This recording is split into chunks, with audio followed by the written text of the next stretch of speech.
Hello hi dear friends welcome back. ഞാൻ സ്വപ്ന രാകേഷ്.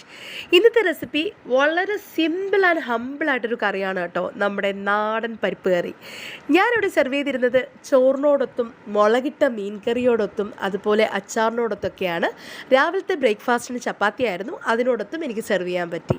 ഇപ്പോൾ working വുമൻസൊക്കെ ആകുമ്പോൾ നമ്മുടെ രാവിലത്തെ ഷെഡ്യൂൾ എന്ന് പറഞ്ഞു കഴിഞ്ഞാൽ ഭയങ്കര ബിസി ആയിരിക്കും അല്ലേ.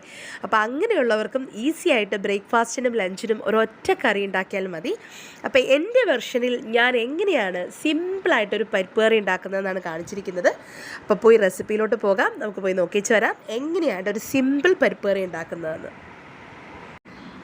പരിപ്പ് കറി ഉണ്ടാക്കാനായിട്ട് ഞാൻ ഉപയോഗിച്ചിരിക്കുന്നത് 1.5 കപ്പ് സാമ്പാർ പരിപ്പാണ്. തുവരപ്പരിപ്പ്, തൂർ ദാൽ എന്നൊക്കെ പറയും.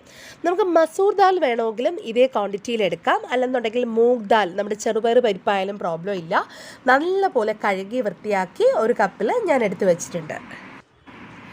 പരിപ്പും കുറച്ച് ഇൻഗ്രീഡിയൻസ് ഒക്കെ നമുക്കൊന്ന് ഒരുമിച്ച് വേവിച്ചെടുക്കണം. അതിനുവേണ്ടി ഞാനൊരു കുക്കർ എടുത്ത് കൊടുത്തിട്ടുണ്ട്. കുക്കറിലോട്ട് ഞാൻ പരിപ്പ് ആഡ് ചെയ്ത് കൊടുക്കുകയാണ്.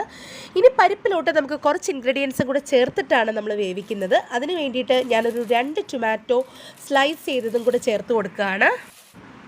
ഇനി ഇതിലോട്ട് ചെറിയ വെളുത്തുള്ളിയാണെങ്കിൽ 2 കഷ്ണം ആഡ് ചെയ്താൽ മതി. ഞാൻ ഉപയോഗിച്ചിരുന്നത് ചൈനീസ് ഗാർലിക്കാണ്, അതിന് ഫ്ലേവർ കുറവാണ്, അതുകൊണ്ട് 3 പീസ് കട്ട് ചെയ്ത് ആഡ് ചെയ്തിട്ടുണ്ട്. പിന്നെ ഒരു 12 പീസ് ചെറിയുള്ളി ആഡ് ചെയ്ത് കൊടുത്തിട്ടുണ്ട്. ഞാൻ കൂടുതലും ചെറിയുള്ളിയാണ് ഉപയോഗിക്കാറുള്ളത് പരിപ്പ് കറിക്ക്. നിങ്ങൾക്ക് വേണമെങ്കിൽ ഒരു വലിയ സവോള ആഡ് ചെയ്ത് കൊടുക്കാം. പിന്നെ കുറച്ച് കറിവേപ്പില ആഡ് ചെയ്ത് കൊടുത്തിട്ടുണ്ട്. പിന്നെ ചേർത്ത് കൊടുക്കുന്നത് 3 പച്ചമുളക് നടുവിന്ന് പിളർന്ന് ആഡ് ചെയ്ത് കൊടുക്കുകയാണ്. ഇനി ഇതിലോട്ട് ഒരു 1/2 ടീസ്പൂൺ മഞ്ഞൾപ്പൊടിയാണ് ആഡ് ചെയ്ത് കൊടുക്കുന്നത്. അതിനുശേഷം ഒരു 1/4 ടീസ്പൂൺ ചെറിയ ജീരകവും പിന്നെ കുറച്ച് ഉപ്പും കൂടെ ചേർത്ത് കൊടുക്കുകയാണ്. പിന്നെ പരിപ്പൊക്കെ നമുക്ക് പൊങ്ങി തൂവാതിരിക്കാൻ വേണ്ടിയിട്ട് 1 ടീസ്പൂൺ വെളിച്ചെണ്ണയും കൂടെ ചേർത്ത് കൊടുത്തിട്ടുണ്ട്. പിന്നെ ഒരു 2.5 കപ്പ് വെള്ളവും കൂടെ ആഡ് ചെയ്തിട്ട് നമുക്ക് കുക്കർ ഒന്ന് അടച്ച് വെച്ച് കുക്ക് ചെയ്തെടുക്കണം കേട്ടോ. വെള്ളം നമ്മുടെ പരിപ്പ് കറിയുടെ തിക്നെസ്സിനനുസരിച്ച് നമുക്ക് ആഡ് ചെയ്ത് കൊടുക്കാം. 2 മുതൽ 2.5 കപ്പ് ഒഴിച്ചാൽ മതി. ഞാനിവിടെ 2.5 കപ്പ് ഒഴിച്ചു കൊടുത്തിട്ടുണ്ട്. എനിക്ക് ഒരുപാട് തിക്നെസ് ഉള്ള പരിപ്പ് കറി അത്ര ഇഷ്ടമല്ല, കുറച്ച് തിന്നായിട്ടുള്ളതാണ് ഞങ്ങളുടെ ഇവിടെ വീട്ടിലെല്ലാവർക്കും ഇഷ്ടം. എന്നിട്ട് ഞാൻ കുക്കർ അടച്ചിട്ട് നമ്മളൊന്ന് വേവിക്കാൻ വേണ്ടിയിട്ട് ഗ്യാസ് സ്റ്റൗവിലോട്ട് വെച്ച് കൊടുക്കുകയാണ്. ഞാൻ ഈ സമയം ഗ്യാസ് ഫ്ലെയിമൊക്കെ ഒന്ന് കത്തിച്ചു കൊടുക്കുകയാണ്. നമുക്ക് പരിപ്പൊക്കെ നല്ലപോലെ ഒന്ന് വേവിച്ചെടുക്കാം. ഒരു 2 മുതൽ 3 വിസിലൊക്കെ കേൾക്കുമ്പോഴത്തേക്ക് പരിപ്പൊക്കെ നല്ലപോലെ വെന്ത് കുഴഞ്ഞു വരും കേട്ടോ. ഈ സമയം ഞാനൊരു മീൻ കറിയും കൂടി ഉണ്ടാക്കാൻ പോവുകയാണ്. മീൻ ചട്ടി ഗ്യാസ് ഫ്ലെയിമിലോട്ട് വെച്ച് കൊടുത്തു, വെളിച്ചെണ്ണ ചേർത്ത് കൊടുത്തു. എന്നിട്ടൊരു മസാല പേസ്റ്റും കൂടെ ആഡ് ചെയ്ത് കൊടുത്തിട്ട് നല്ലപോലെ റോസ്റ്റ് ചെയ്ത് കൊടുക്കുകയാണ്. നമ്മുടെ നാടൻ മുളകിട്ട മീൻ കറിയാണ്.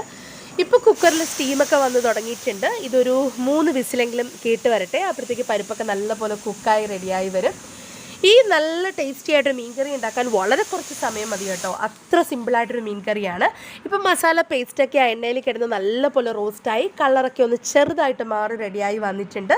ഇനി ഇതിലോട്ട് പുളിവെള്ളം ആഡ് ചെയ്ത് കൊടുക്കാം. കുടംപുളിയുടെ വെള്ളം വേണമെങ്കിലും ആഡ് ചെയ്ത് കൊടുക്കാം, അല്ലെന്നുണ്ടെങ്കിൽ പിടിപുളി വേണമെങ്കിലും നമുക്ക് ആഡ് ചെയ്ത് കൊടുക്കാം. 2 ഓപ്ഷൻസും ഉണ്ട്.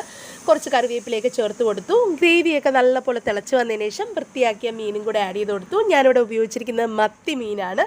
അപ്പോൾ ഈ മീൻ കറിയുടെ റെസിപ്പി നിങ്ങൾ വേണമെന്നുണ്ടെങ്കിൽ തീർച്ചയായിട്ടും കമൻറ്റ് ചെയ്തോളൂ. ഞാൻ തീർച്ചയായിട്ടും ഈ റെസിപ്പി പോസ്റ്റ് ചെയ്യുന്നതായിരിക്കും.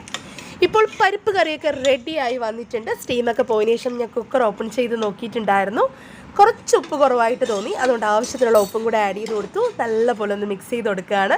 ഇപ്പോൾ ഫിഷ് കറിയും റെഡിയായി വന്നിട്ടുണ്ട്. നമുക്കിനി കടു വറുക്കാൻ സ്റ്റാർട്ട് ചെയ്യാം പരിപ്പ് കറിക്ക് വേണ്ടിയിട്ട്. അതിന് ഞാൻ ഗ്യാസ് ഫ്ലെയിമിലോട്ട് ഒരു ഫ്രൈയിങ് പാൻ വെച്ച് കൊടുത്തിട്ടുണ്ട്. ഫ്രൈയിങ് പാൻ നല്ലപോലെ ഒന്ന് ചൂടായി വന്നതിന് ശേഷം ഒരു 2 മുതൽ 3 ടീസ്പൂൺ വെളിച്ചെണ്ണ ആഡ് ചെയ്ത് കൊടുത്തു.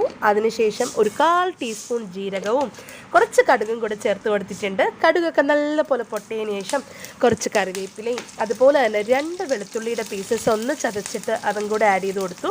ഒരു കൈ നിറയെ ചെറിയുള്ളിയും കൂടെ ചേർത്ത് കൊടുത്തിട്ടുണ്ട്. എന്നിട്ട് നല്ലപോലെ ഒന്ന് വഴറ്റി കൊടുക്കുകയാണ്. ചെറിയുള്ളിയൊക്കെ നല്ലപോലെ നമുക്കൊന്ന് റോസ്റ്റ് ചെയ്ത് കൊടുക്കാം. ഒരു ചെറുതായിട്ട് കളറൊക്കെ ഒന്ന് മാറി വന്ന് തുടങ്ങുമ്പോഴത്തേക്ക് നമുക്ക് അതിലോട്ട് 2-3 വറ്റൽമുളകും കൂടെ പിച്ചി ചേർത്ത് കൊടുത്തിരിക്കുകയാണ്. ഇനി നമുക്ക് 1 ടീസ്പൂൺ കാശ്മീരി ചില്ലി മുളക് പൊടിയും കൂടെ ആഡ് ചെയ്ത് കൊടുക്കാം. എന്നിട്ട് ഗ്യാസ് ഫ്ലെയിം ഓഫ് ചെയ്ത് കൊടുക്കാം. ഇനി നമുക്ക് ഈ വറവ് നമുക്ക് പരിപ്പ് കറിയിലോട്ട് ആഡ് ചെയ്ത് കൊടുക്കാം കേട്ടോ. എന്നിട്ട് കുക്കർ അതുപോലെ അങ്ങ് അടച്ച് വയ്ക്കുക. ഇപ്പോൾ ഇളക്കിയൊന്നും കൊടുക്കണ്ട. നമുക്ക് ആവശ്യത്തിന് വിളമ്പുന്ന സമയത്ത് മിക്സ് ചെയ്ത് ഉപയോഗിക്കാം കേട്ടോ. അടിപൊളി ടേസ്റ്റി ആയിട്ടൊരു പരിപ്പ് കറിയാണ്. എല്ലാവരും ഈ കറി ഒന്ന് ട്രൈ ചെയ്ത് നോക്കൂ. നിങ്ങൾക്ക് എല്ലാവർക്കും ഇഷ്ടപ്പെടുമെന്നുള്ള കാര്യത്തിൽ നോ ഡൗട്ട്. അപ്പോൾ ഒരു പുതിയ റെസിപ്പി ആയിട്ട് ഞാൻ ഉടൻ തന്നെ വീണ്ടും തിരിച്ചു വരുന്നതായിരിക്കും. അതുവരയ്ക്കും താങ്ക് യു, ബൈ.